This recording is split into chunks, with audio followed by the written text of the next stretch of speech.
La Bible Louis II. Introduction à la première épître de Pierre. L'apôtre Pierre s'appelait primitivement Simon. Il était fils de Jonas et avait un frère nommé André. Les deux frères exerçaient le métier de pêcheurs. Originaires de Bethsaïda, ils possédaient une maison à Capernaum. Jésus les rencontra dans la société de Jean-Baptiste. Dès la première entrevue, il distingua Simon et lui donna le nom de Pierre. Il l'invitait par là à se proposer un idéal moral qui était le contraire de son caractère impulsif et ardent, mais mobile et faible. Quand Jésus commença son ministère public, il appela Simon-Pierre à le suivre en abandonnant son métier. Il lui promit de le faire pêcheur d'hommes vivants. Pierre occupa une place éminente dans le cercle des apôtres. Il figure en tête sur les listes des 12. Homme d'initiative, il est toujours le premier à prendre la parole, à interroger le maître, à provoquer ses explications, et c'est à lui que Jésus adresse les questions destinées à tous. À Césarée de Philippe, Pierre confessa Jésus comme le Messie, le Fils du Dieu vivant, et Jésus désigna son disciple comme la pierre sur laquelle son Église serait bâtie, caractérisant par cette image la part qu'il devait prendre à l'établissement du christianisme chez les Juifs, les Samaritains et les païens. Pierre fut l'un des 3 disciples admis dans l'intimité du Maître.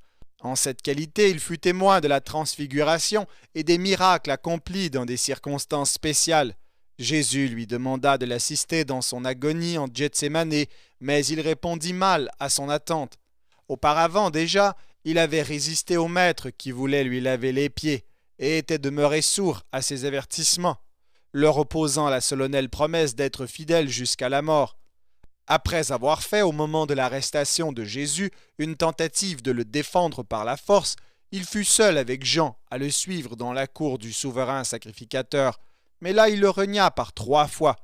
Au matin de la résurrection, Pierre et Jean, avertis par Marie-Madeleine, constatèrent que le sépulcre était vide. Le même jour, Pierre fut honoré d'une apparition du ressuscité.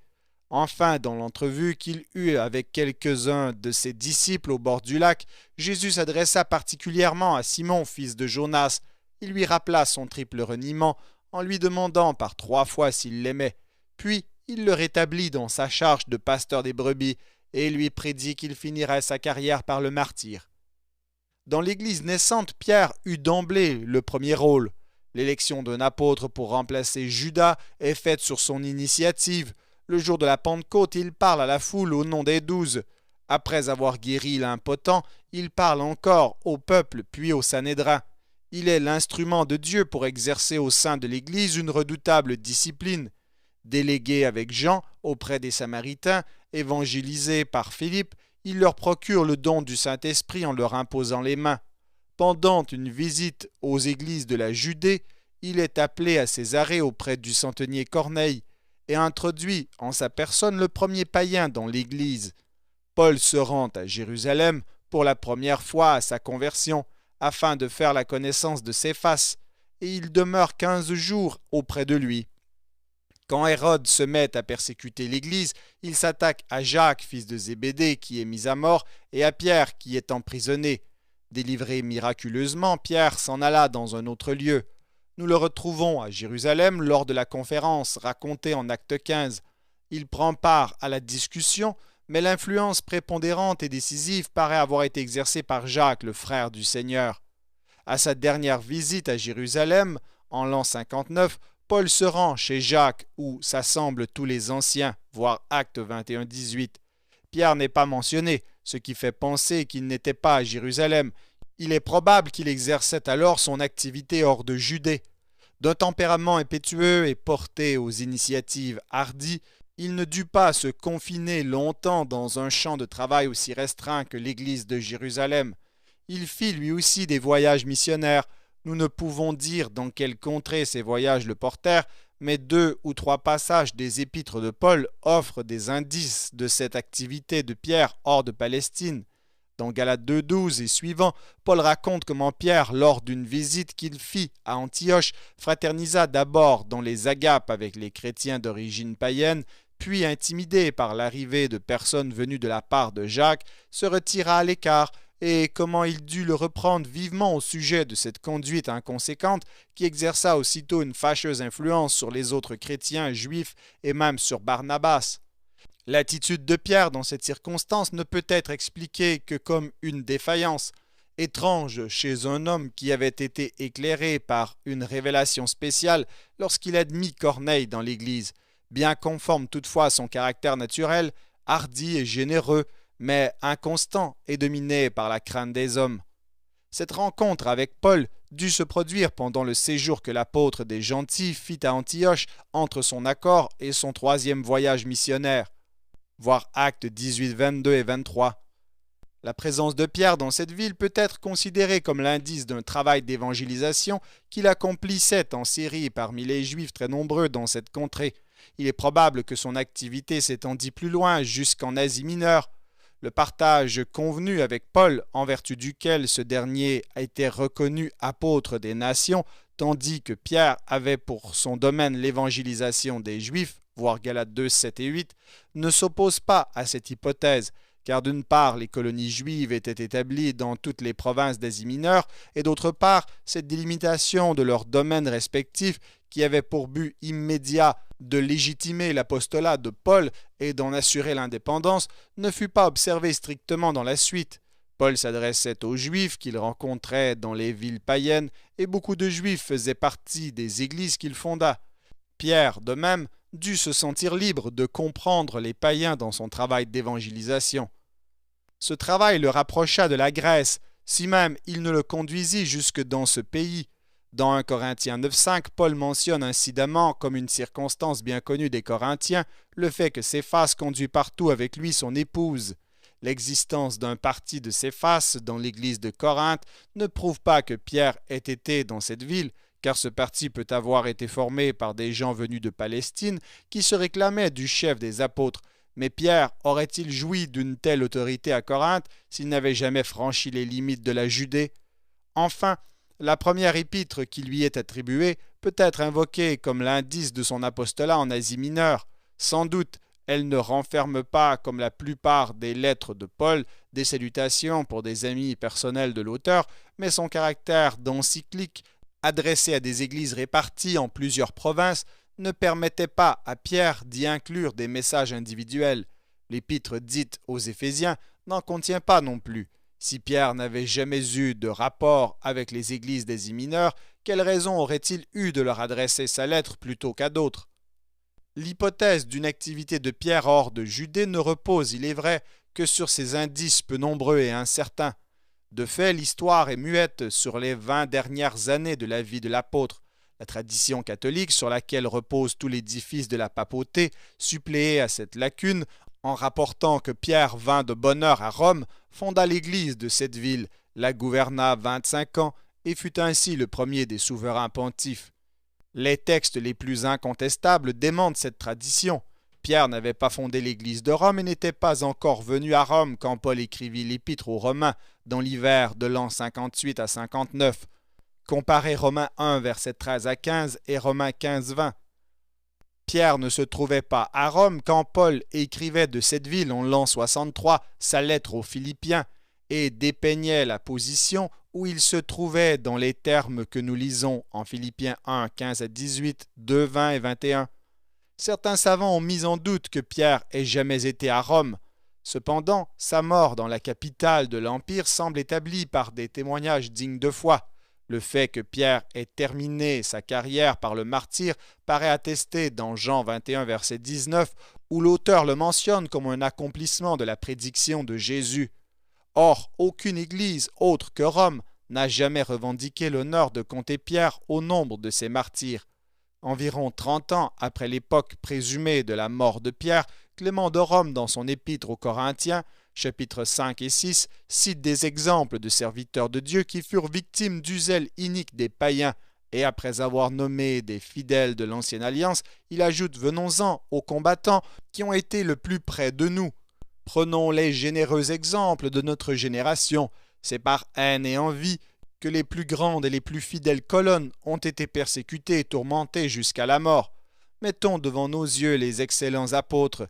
Pierre, par l'effet d'une haine inique, a enduré non pas une ou deux, mais de multiples épreuves, et ayant ainsi souffert la mort du martyr, est allé dans le lieu de la gloire qui lui était due.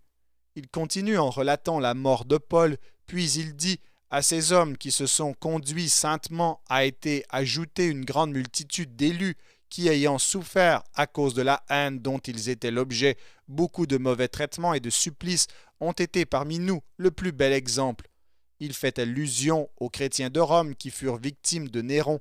C'est à Rome aussi que mourut Paul. Il est donc très probable que le martyre de Pierre eut le même théâtre. Un passage d'Ignace dans l'Épître aux Romains au chapitre 4 semble faire allusion à un ministère de Pierre à Rome. Papias racontait que l'évangile de Marc était né des prédications de Pierre auxquelles Marc servait d'interprète. Or, cet évangile parut à Rome. Enfin, notre épître, qui est très probablement datée de Rome, désignée par le nom de Babylone, constitue, même si elle n'est pas authentique, une preuve de la présence de Pierre à Rome. Quant à la date de l'arrivée de Pierre à Rome, les uns la fixent après le massacre des chrétiens ordonné par Néron à la fin de l'été 64. Certains pensent qu'en apprenant la terrible épreuve qui venait de frapper ses frères de Rome, Pierre, n'écoutant que son courage, vint affermir l'Église ébranlée.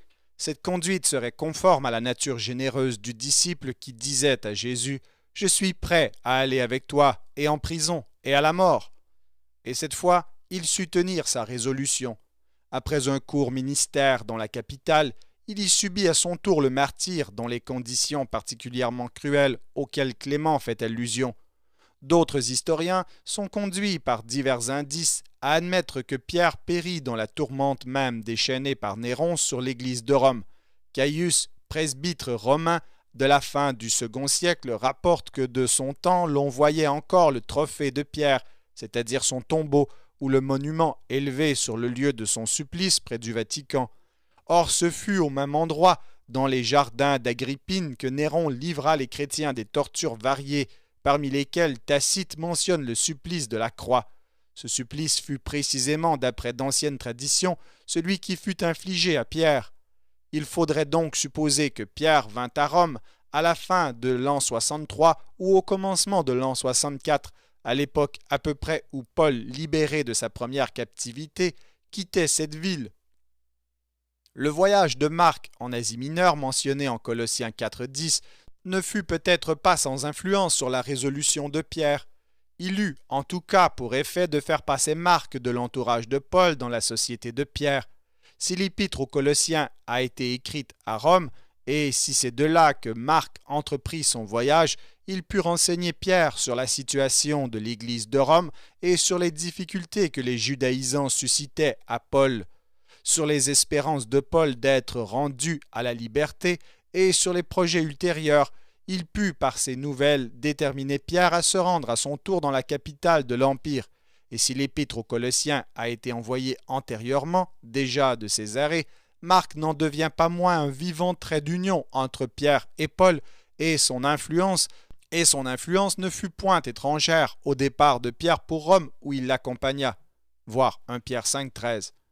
Le ministère de Pierre à Rome, si court qu'il ait été, et grâce au martyr qui le couronna, assura à cet apôtre la position hors pair qu'il occupe dans la tradition dès le second siècle. Il l'a dû d'ailleurs autant à ce qui lui manquait qu'à ses qualités généreuses. N'étant pas doué de l'esprit profond et original d'un Paul ou d'un Jean, il était plus accessible à l'intelligence de la majorité, et son caractère influençable, qui le disposait à montrer un certain opportunisme, ne nuisit point à sa popularité. Mais pour le jugement porté sur Pierre soit équitable et la caractéristique de son rôle complète, il faut tenir compte aussi de l'œuvre que le Saint-Esprit a accomplie en lui. Cette action de l'Esprit lui donna aux heures décisives de la fondation de l'Église un courage admirable et une fermeté inébranlable. Elle éclaira son intelligence et le rendit capable d'accueillir le premier païen dans l'Église et de défendre cet acte contre les critiques des judaïsants. Elle le rendit humble et lui fit reconnaître le prix de cette vertu qui ne lui était point innée.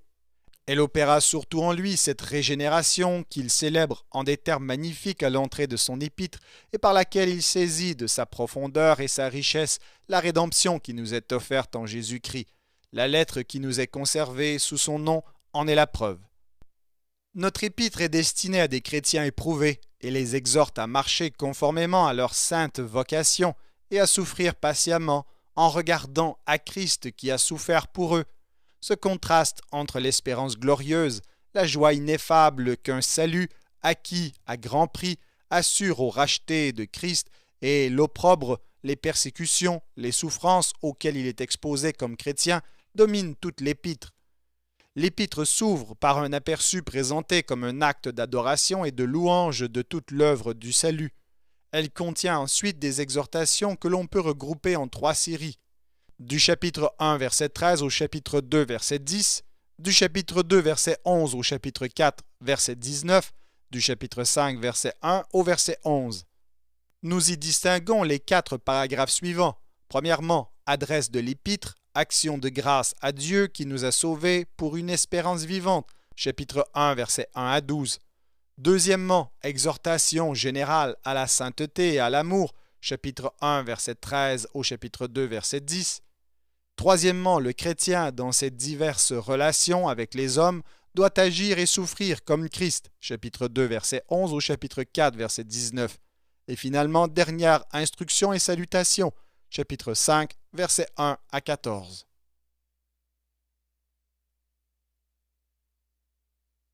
Première épître de Pierre, chapitre 1.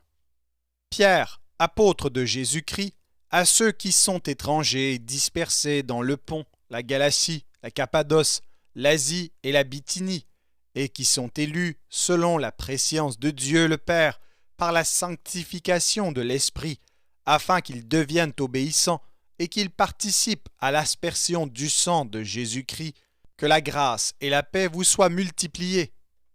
Béni soit Dieu, le Père de notre Seigneur Jésus-Christ, qui selon sa grande miséricorde nous a régénérés par une espérance vivante, par la résurrection de Jésus-Christ d'entre les morts, pour un héritage qui ne se peut ni corrompre, ni souiller, ni flétrir, lequel vous est réservé dans les cieux, à vous qui, par la puissance de Dieu, êtes gardés par la foi pour le salut prêt à être révélé dans les derniers temps.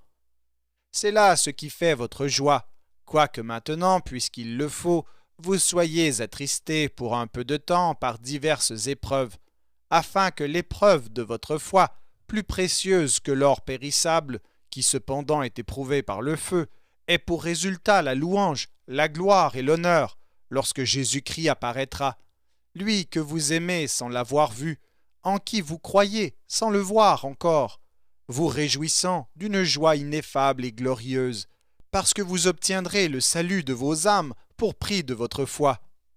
Les prophètes qui ont prophétisé touchant la grâce qui vous était réservée ont fait de ce salut l'objet de leurs recherches et de leurs investigations, voulant sonder l'époque et les circonstances marquées par l'Esprit de Christ qui était en eux et qui attestait d'avance les souffrances de Christ et la gloire dont elles seraient suivies.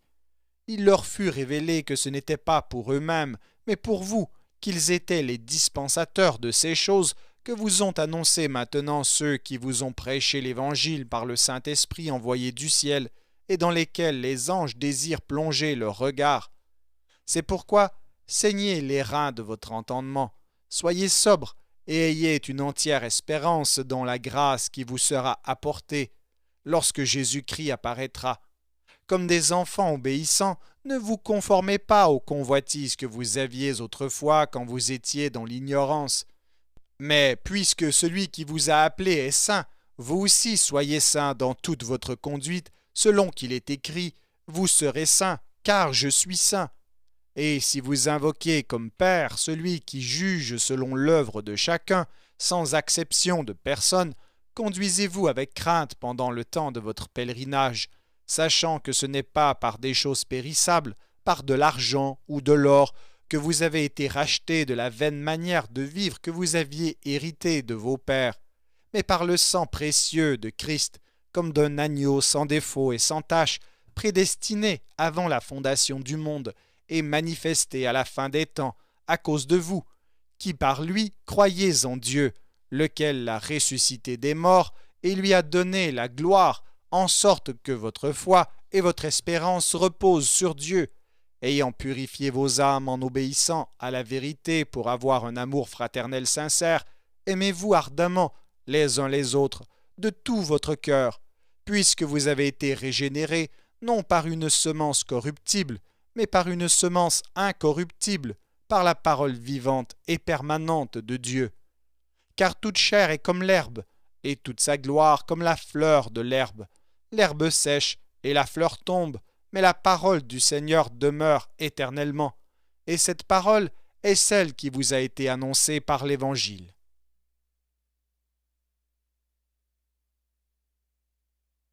Première épître de Pierre, chapitre 2. Rejetant donc toute malice et toute ruse, la dissimulation, l'envie et toute médisance, désirez comme des enfants nouveau-nés le lait spirituel et pur, afin que par lui vous croissiez pour le salut. Si vous avez goûté que le Seigneur est bon, approchez-vous de lui, pierre vivante, rejetée par les hommes, mais choisie et précieuse devant Dieu. Et vous-même, comme des pierres vivantes, édifiez-vous pour former une maison spirituelle, un saint sacerdoce, afin d'offrir des victimes spirituelles agréables à Dieu par Jésus-Christ. Car il est dit dans l'Écriture, « Voici, je mets en Sion une pierre angulaire, choisie, précieuse, et celui qui croit en elle ne sera point confus. » L'honneur est donc pour vous qui croyez, mais pour les incrédules, la pierre qu'ont rejetée ceux qui bâtissaient est devenue la principale de l'angle, et une pierre d'achoppement et un rocher de scandale. Ils s'y heurtent pour n'avoir pas cru à la parole, et c'est à cela qu'ils sont destinés. Vous, au contraire, vous êtes une race élue, un sacerdoce royal, une nation sainte, un peuple acquis, afin que vous annonciez les vertus de celui qui vous a appelés des ténèbres à son admirable lumière. Vous qui, autrefois, n'étiez pas un peuple, et qui maintenant êtes le peuple de Dieu, vous qui n'aviez pas obtenu miséricorde, et qui maintenant avez obtenu miséricorde. Bien-aimés, je vous exhorte, comme étrangers et voyageurs sur la terre, à vous abstenir des convoitises charnelles qui font la guerre à l'âme. Ayez au milieu des païens une bonne conduite, afin que là même où ils vous calomnient comme si vous étiez des malfaiteurs, ils remarquent vos bonnes œuvres et glorifient Dieu au jour où il les visitera. Soyez soumis, à cause du Seigneur, à toute autorité établie parmi les hommes, soit au roi comme souverain, soit au gouverneur comme envoyé par lui pour punir les malfaiteurs et pour approuver les gens de bien. Car c'est la volonté de Dieu qu'en pratiquant le bien, vous réduisiez au silence les hommes ignorants et insensés, étant libres, sans faire de la liberté un voile qui couvre la méchanceté, mais agissant comme des serviteurs de Dieu.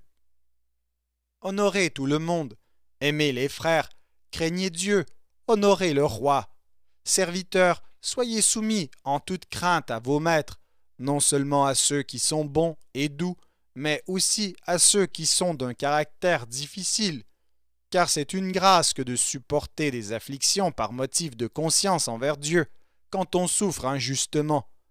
En effet, quelle gloire y a-t-il à supporter de mauvais traitements pour avoir commis des fautes? Mais si vous supportez la souffrance lorsque vous faites ce qui est bien, c'est une grâce devant Dieu, et c'est à cela que vous avez été appelés, parce que Christ aussi a souffert pour vous, vous laissant un exemple, afin que vous suiviez ses traces. Lui qui n'a point commis de péché, et dans la bouche duquel il ne s'est point trouvé de fraude. Lui qui, injurié, ne rendait point d'injure, maltraité, ne faisait point de menaces, mais s'en remettait à celui qui juge justement. Lui qui a porté lui-même nos péchés en son corps sur le bois, afin que, morts au péché, nous vivions pour la justice. Lui par les meurtrissures duquel vous avez été guéris, car vous étiez comme des brebis errantes, mais maintenant vous êtes retournés vers le pasteur et le gardien de vos âmes.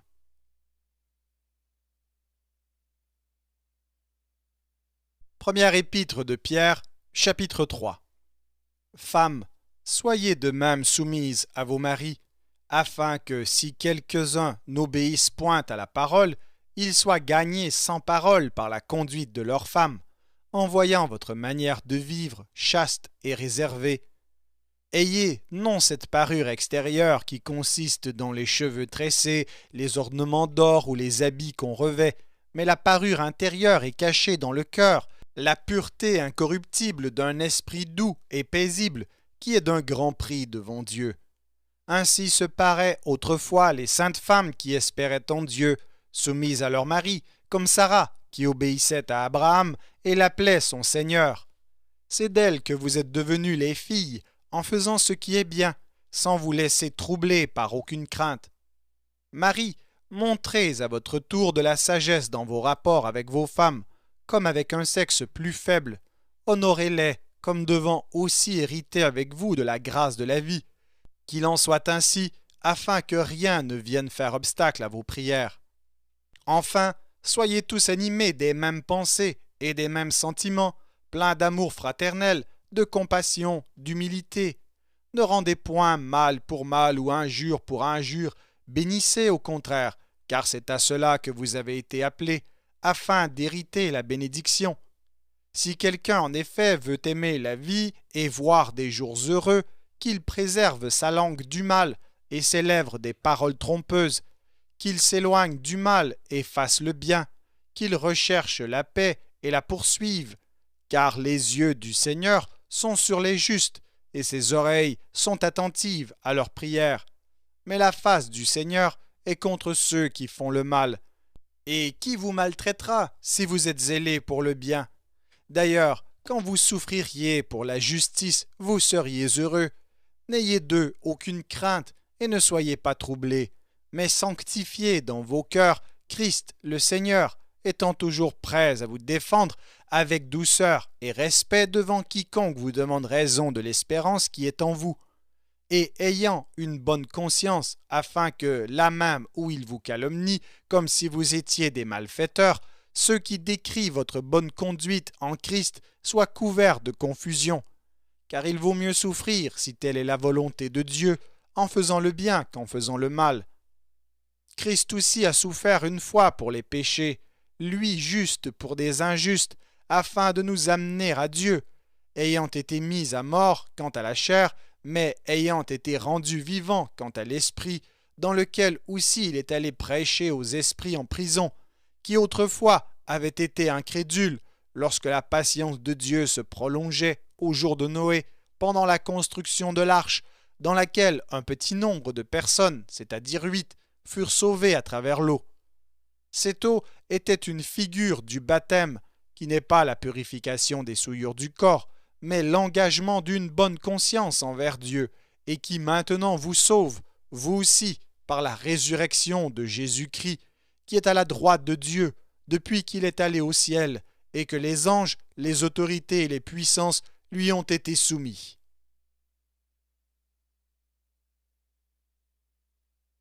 Première épître de Pierre, chapitre 4. Ainsi donc, Christ ayant souffert dans la chair, vous aussi armez-vous de la même pensée, car celui qui a souffert dans la chair en a fini avec le péché, afin de vivre non plus selon les convoitises des hommes, mais selon la volonté de Dieu, pendant le temps qui lui reste à vivre dans la chair. C'est assez en effet d'avoir dans le temps passé accompli la volonté des païens en marchant dans la dissolution, les convoitises, l'ivrognerie, les excès du manger et du boire et les idolâtries criminelles. Aussi trouve-t-il étrange que vous ne vous précipitiez pas avec eux dans le même débordement de débauche, et ils vous calomnient. Ils rendront compte à celui qui est prêt à juger les vivants et les morts, car l'Évangile a été aussi annoncé aux morts, afin que, après avoir été jugés comme les hommes quant à la chair, ils vivent selon Dieu quant à l'esprit. La fin de toute chose est proche. Soyez donc sages et sobres pour vaquer à la prière. Avant tout, ayez les uns pour les autres une ardente charité, car la charité couvre une multitude de péchés. Exercez l'hospitalité les uns envers les autres sans murmure, comme de bons dispensateurs des diverses grâces de Dieu, que chacun de vous mette au service des autres le don qu'il a reçu. Si quelqu'un parle, que ce soit comme annonçant les oracles de Dieu. Si quelqu'un remplit un ministère, qu'il le remplisse selon la force que Dieu communique, afin qu'en toute chose, Dieu soit glorifié par Jésus-Christ, à qui appartiennent la gloire et la puissance au siècle des siècles. Amen. Bien-aimés, ne soyez pas surpris comme d'une chose étrange qui vous arrive de la fournaise qui est au milieu de vous pour vous éprouver. Réjouissez-vous au contraire de la part que vous avez aux souffrances de Christ, afin que vous soyez aussi dans la joie et dans l'allégresse lorsque sa gloire apparaîtra. Si vous êtes outragés pour le nom de Christ, vous êtes heureux, parce que l'Esprit de gloire, l'Esprit de Dieu repose sur vous. Que nul de vous, en effet, ne souffre comme meurtrier, ou voleur, ou malfaiteur, ou comme s'ingérant dans les affaires d'autrui.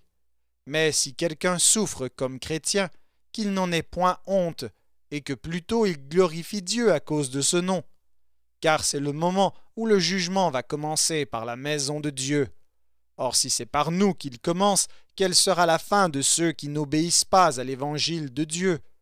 Et si le juste se sauve avec peine, que deviendront l'impie et le pécheur?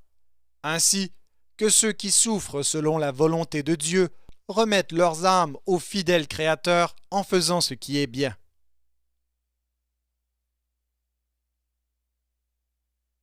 Première épître de Pierre, chapitre 5.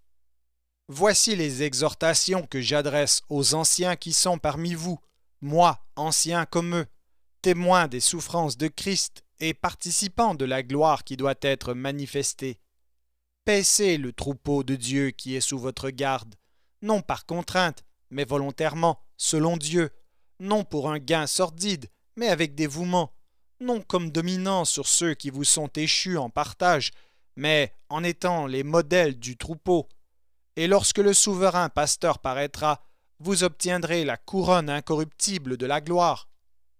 De même, vous qui êtes jeunes, soyez soumis aux anciens. Et tous, dans vos rapports mutuels, revêtez-vous d'humilité, car Dieu résiste aux orgueilleux, mais il fait grâce aux humbles. Humiliez-vous donc sous la puissante main de Dieu, afin qu'il vous élève au temps convenable, et déchargez-vous sur lui de tous vos soucis, car lui-même prend soin de vous. Soyez sobres, veillez. Votre adversaire, le diable, rôde comme un lion rugissant, cherchant qui il dévorera. Résistez-lui avec une foi ferme, sachant que les mêmes souffrances sont imposées à vos frères dans le monde. Le Dieu de toute grâce qui vous a appelés en Jésus-Christ à sa gloire éternelle, après que vous aurez souffert un peu de temps, vous perfectionnera lui-même, vous affermira, vous fortifiera, vous rendra inébranlable. À lui soit la puissance au siècle des siècles. Amen. C'est par Sylvain, qui est à mes yeux un frère fidèle, que je vous écris ce peu de mots pour vous exhorter et pour vous attester que la grâce de Dieu à laquelle vous êtes attachés est la véritable. L'Église des élus qui est à Babylone vous salue, ainsi que Marc, mon fils. Saluez-vous les uns les autres par un baiser d'affection. Que la paix soit avec vous tous qui êtes en Christ. Merci d'avoir écouté cet enregistrement de la Bible. N'hésitez pas à le partager. Vous pouvez également télécharger la version MP3 sur le site Un Héros dans le net. Vous avez le lien dans la description. En visitant notre chaîne, vous allez également trouver d'autres versions de la Bible en audio, ainsi que plusieurs ressources pour étudier la parole de Dieu. Toutes ces ressources sont mises à votre disposition gratuitement. N'hésitez pas de nous faire un don si le Seigneur vous le met à cœur en utilisant le lien qui est également dans la description. Merci encore et que Dieu vous bénisse.